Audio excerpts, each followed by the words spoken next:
93.3 The Wolf, that's Freddie here with Ellis Cooper guitarist Ryan Roxy. Of course, Ellis and the band playing at Packard Music Hall tomorrow. And coming up tonight, we have a special meet and greet at the Record Connection in Niles. And Ryan is going to be there along with Tommy Hendrickson from the band. How you doing, Ryan? Welcome to the show, man. Thank you very much for having me on, man. It's good. I hear you and Ellis were out doing a little golfing this afternoon. How'd that go? Word travels fast, doesn't it? Oh, around here. Around here, that's got like a picture of you guys on the course, got like 50 million likes already on Facebook. I love it. Well, it's a very special day for our bass player. It's his birthday, so he came out there and shot lights out golf, and we had a great day so far. Well, that sounds good. Now, of course, golfing with Ellis is pretty tough. I mean, he's a scratch golfer. Are you guys able to hang with them, or are you guys right up there, or what? Well, we basically just scratch our heads when we watch Alice golf. That's what we do, because some of the shots he hits are like pretty much magic. And being that Chuck and I are still learning the game, it's one of those games that I don't know if you ever really master it, but Alice is about as close as mastering the game as we've ever seen. And for a rock and roller, that says something. I thought you were just going to say, yeah, we let him win because he's the boss. Yeah, well, we always tell him, good shot, boss. Good shot. Good shot, boss. Even when he hits off a tree. We're talking with guitarist Ryan Roxy from the Ellis Cooper Band. Now, Ryan, how did you meet up with Ellis? Right place at the right time, but I was in about 1 million wrong places at wrong times before that. So it was about experience. I'd been playing with guys like Gilby Clarke and Slash, and we'd kind of all grown up together in that circle. And then Alice heard about Gilby and I playing together and said, hey, maybe these guys want to try out for my band. That's pretty cool, you know. And you know what? When I saw Ellis, I think he made the right move too, because I think, you know, bringing in some younger guys like you and the rest of the band, I think he brings you guys bring such a new energy to those old classics. Do you feel that? Well, I definitely feel that I tried to give as much of the new energy into these older recordings, but the way that those recordings were originally made have such a cool, raw energy to them. So we just try to recreate that same vibe. I'm sort of his 70s go-to guitar player, and Tommy's more of the 80s go-to guitar player, and Nita Strauss obviously is a shredder in the 80s type guitarist as well. So I think he's got all the ears covered with the three guitarists that we have in the band. You know, you can't beat a band that has that triple guitar attack, though. You know, I mean, I think that's really hard to beat with a band with three guitar players. It used to be the anomaly. It used to be something kind of weird that when you had three guitar players, it was like, oh, well, you're Leonard Skinner. But nowadays, it seems like there's a lot of bands that are doing the three guitar player thing. It doesn't matter what genre, whether it's Iron Maiden or Foo Fighters. You know, there's a lot of three guitar player bands out there, so I'm happy to be in one of them. Excellent. Now, you have your own band called Roxy 77. Tell us a little bit about that. Yes, I do. Roxy 77 is basically, it's my baby, it's my therapy, and if you want to get inside my head, just go and check out the Amerisweet EP, which is the newest one we have out, which is coincidentally we'll have available at the Record Connection tonight, because we have vinyl copies. Which is that's cool. Now, are you a vinyl guy? I am. I grew up on vinyl, man. I grew up on, you know, everyone always says now with YouTube and all these machines that can slow down the great records and so you can learn parts. I grew up the old-fashioned way by destroying records and trying to learn Eruption off of Van Halen 1 and pretty much ruining records and record players. What was the first album that you bought?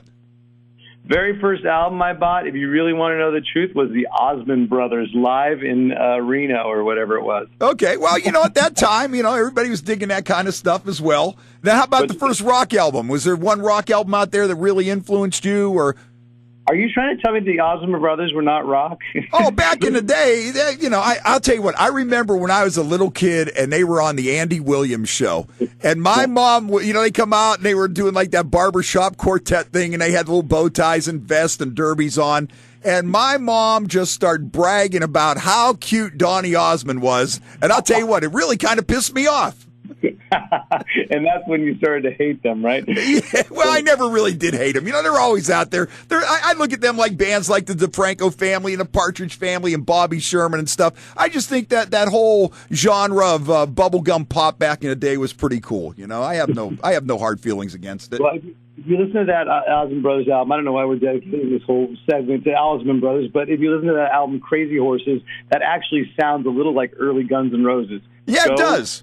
Quote me on it. But enough about the Osmonds, more about Roxy. I think 1977 was the year that really got me into rock and roll records, and that's when the first two Cheap Trick records came out, Queen, News of the World, Kiss, Love Gun, the first Sex Pistols record.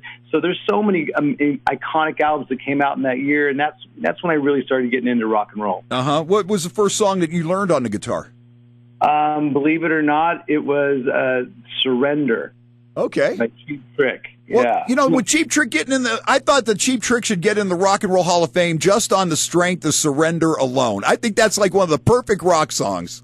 You know what, Freddie? To this day, I've been trying to rewrite Surrender and trying to figure out that formula for over 20, 30 years of writing songs, and I have yet to write something that genius. So I know.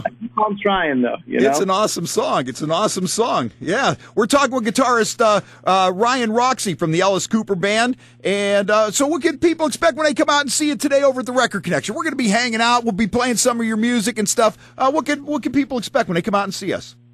How about live nude wrestling? How about that? Absolutely. What'll bring people out? Whatever that you should expect. We will. We got Tommy Hendrickson out there. He's going to have his album out there. Tommy.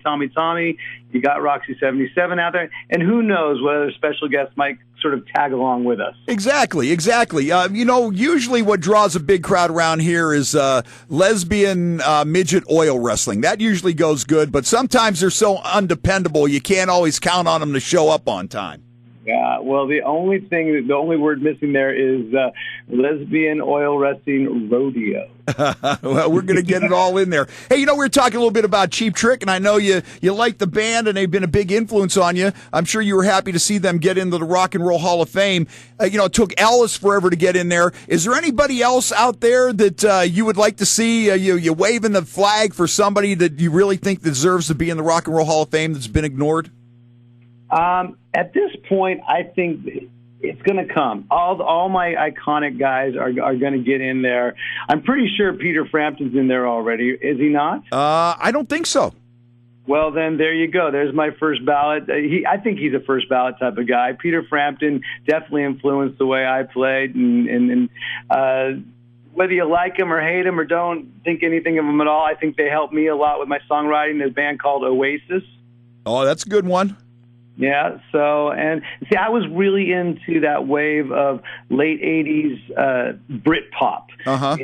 Well, so there's a lot of bands that I felt didn't get their entire due that were kind of influential for me with rock and roll as far as those Manchester bands. I'm talking like right. Happy Mondays. So maybe bands like that. They haven't really looked into the Britpop bands as much. Uh-huh. Yeah, so, maybe that 20 years is coming up right about now, isn't it? Right. You know, now you mentioned Oasis, too. Now, that was a band that I was kind of indifferent with, you know, and especially, like, the way they had them billed as, like, the next Beatles and Rolling Stones were all over that, and I kind of, you know, put them to the side. But I'll tell you what, when I saw those guys in concert, I was blown away. I was like, holy, you know, these guys are the real deal, man. I was just going to tell you, that's the mark of any great bands. Go watch them live, because I felt the same way. I was able to see Oasis at a small club in Hollywood called it was the Viper Room, and Johnny Depp, he used to own that little bar, and they were playing a bigger gig, but they did a whole after show at the place called the Viper Room, and I was like one of about maybe 150 people that was able to see that. Oh, that had to be really cool. I mean, when they come out with Wonderwall and all that stuff, I'm just sitting there going, man, alive, is that awesome. It's all about the songs, man. At the end of the day, if you have a good live sound and you have some great songs to back that good live sound up, you're going to be, you know, a good in-demand act. And I think that's what Alice Cooper sort of brings to the table as well. He's got the songs, you know. Yep.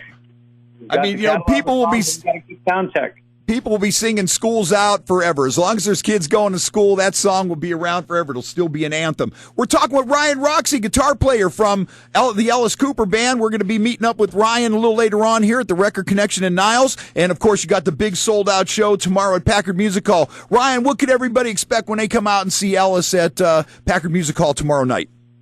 Well, like you said, it would be a lesbian nude oil wrestling rodeo. Plus, with a pyro.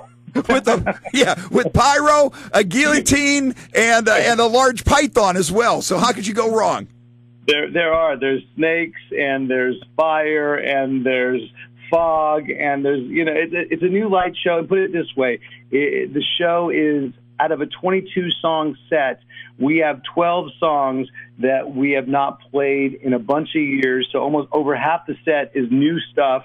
And at the end of the day, you do have to play certain songs at an Alice Cooper song. You have to play Poison. You have to play School's Out. You have to play Teen. So all those iconic songs are in, but there's a lot of deep cuts as well.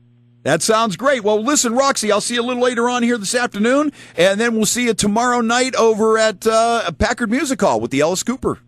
I'm looking forward to seeing everybody in this area come out and check out Freddie. Aren't you? You're going to be the one nude oil wrestling rodeo, aren't you? Absolutely, in a straitjacket. Well, me and Tommy Hendrickson will be there, and who knows who else. And like I said, it's our bass player Chuck Garrick's birthday today, so a big happy birthday out to him. And we look forward to seeing you tonight at the Record Connection and tomorrow at the Big Rock Show.